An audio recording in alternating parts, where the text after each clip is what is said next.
Hello, it's Emma Mills here and welcome to episode 37 of My TV. Me and Ralph are on our way out to doggy daycare in our matching coats. But just before I do that, I thought I'd drop you an episode all about my obviously productivity and time-saving tips. So a colleague of mine, Kay Johnson, she runs an amazing business in Altrincham called healthfulpets.co.uk, and they sell the most amazing treats and dog food and cat food and treats and accessories and all sorts of really well-made good things for your pets. Obviously Ralph's nutrition is really important, so he loves the Dentastix and you can buy lots of great products online. Now Kay runs a business on her own and she dropped me an email to say, Emma, could you give me some tips on how do you make this move from doing everything on your own to actually getting to a point where you do have a team to outsource to.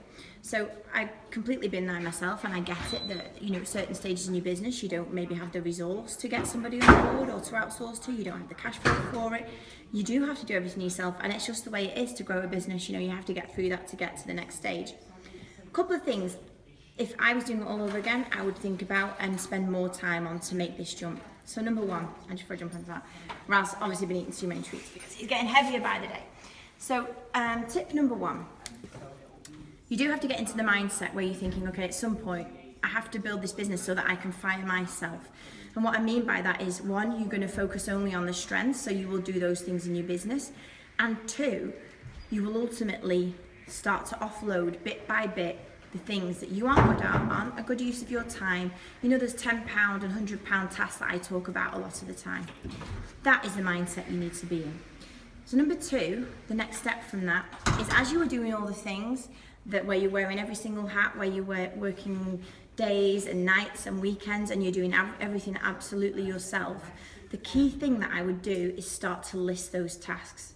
Now, I would have moved on a lot quicker if I had done this at the time, in that I made a definitive list of everything I had to do and created a process behind it already. The place you will be in as you start to create an operations manual of sorts, you know, I've talked about things like Sweet Process, Process Street, Snapshot. If you start to document these processes, you will be in a much better position and ready to offload. It will be quicker to outsource them as well anyway, because you have them step by step. One of the biggest curses that, you know, individual sole traders, one-man bands have is that all the processes are up in there, and then when it finally comes to getting some help, it doesn't go very well, or they kind of think, why can't you just get what's in my head? If you start this process of mind mapping, brain dumping, use a productivity pad to list all of the tasks that you do, that will be an amazing start. So things like, you know, phone calls, sending out invoices, bits of admin, all of these things, as you know, are like the £10, the £100 tasks. And you really need to think about the return on investment of spending an hour on the £10 tasks.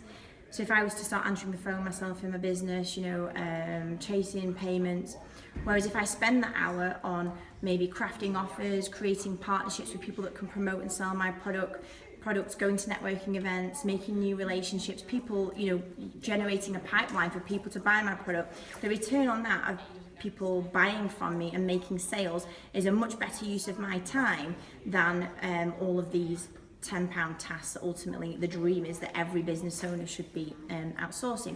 So ultimately, Kate, my number one tip for you is start making that list. Just make the list of all the things that you are doing and really start to get your mind into the place of it's a straightforward calculation of, if you do everything yourself, you're never going to move forward. If you are able to at least outsource, let's say an hour a week of some admin, but you are very specific in that you spend that hour in generating sales, the balance will start to tip, the business will become more profitable, and ultimately it's that profit and sales and revenue that is going to help you to grow a team and to push forward.